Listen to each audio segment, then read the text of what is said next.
Bonsoir tout le monde, alors on est très content de finir notre année en beauté pour la soirée Bismenstruelle numéro 48. Donc voilà, c'est un film français qu'on voulait passer depuis très longtemps, un film un peu oublié aujourd'hui. Puis on a la chance d'avoir l'acteur principal du film qui est venu, qui vous parlera du film beaucoup mieux que nous.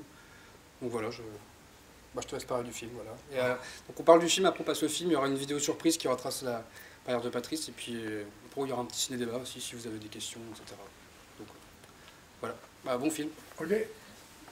Bonjour messieurs, dames. Nous sommes un petit comité, c'est nettement meilleur.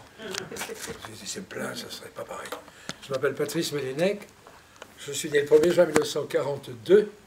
C'est vous dire, j'ai 38 ans dans le désordre. Ça se paye. Donc je suis monté sur la scène très tôt. Je suis né en 42, en 44, mes parents et moi-même, nous sommes partis en Algérie jusqu'en 1950. Je suis rentré à l'institut du Likes, pour ceux qui connaissent les frères Arabes à Blanc. C'est pas les jésuites, hein, Arabes à Blanc. Et tout ça a un rapport avec le théâtre, parce que chaque fête de fin d'année, on fait une pièce. Et moi, je récitais les pièces Les Femmes de La Fontaine par cœur, mais pas le Corbeau et le Renard, non, non. Moi, je choisissais le dur, La Vieille et les Deux Servantes. Qui connaît cette pièce? Qui connaît cette fable? Personne.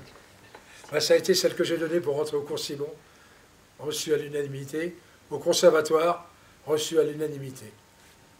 Donc, quelque part, ça marchait. J'ai fait Onésime Ballotin, pièce de Maxani Pierre Ferrari, en 6e, 5e, 4e, 3e, seconde, jusqu'au bac.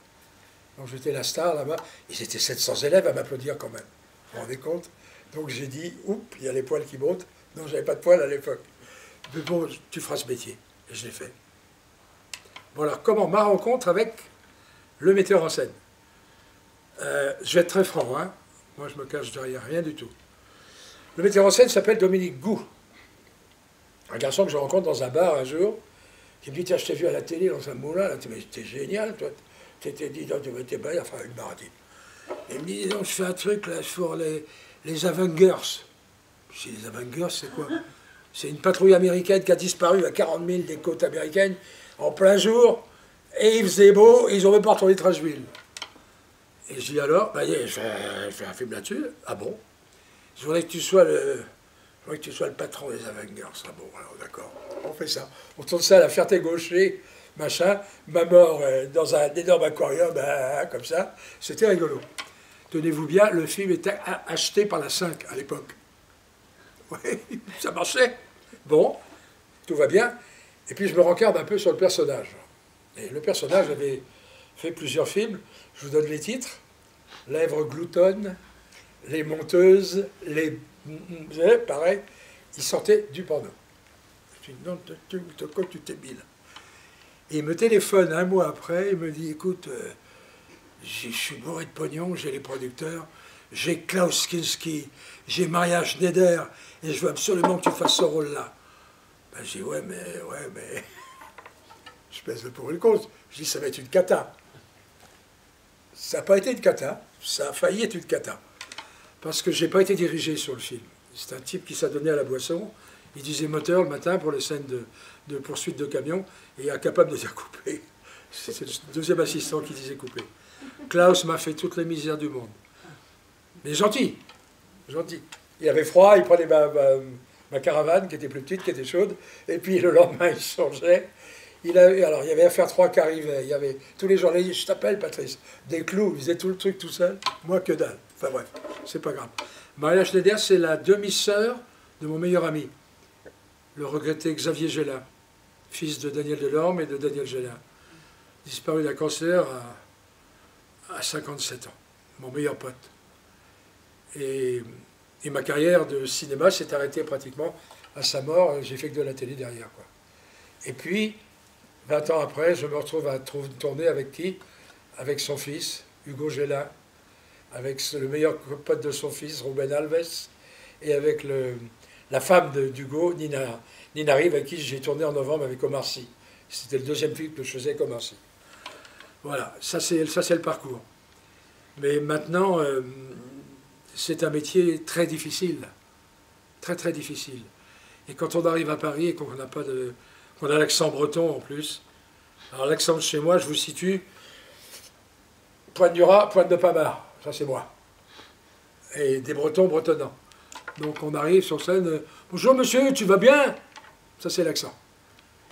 Et vous voulez être acteur, vous arrivez au cours Simon, vous vous faites jeter.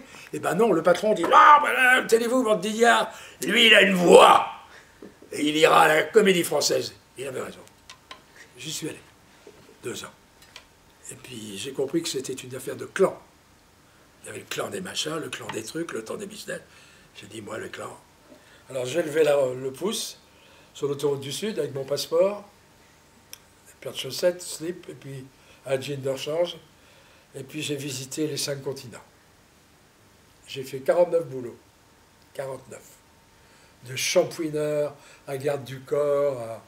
on ne peut pas tous les citer, il y en a trop. J'ai un témoin oculaire, la dame qui est assise à votre droite, on les a comptés ensemble. Donc voilà.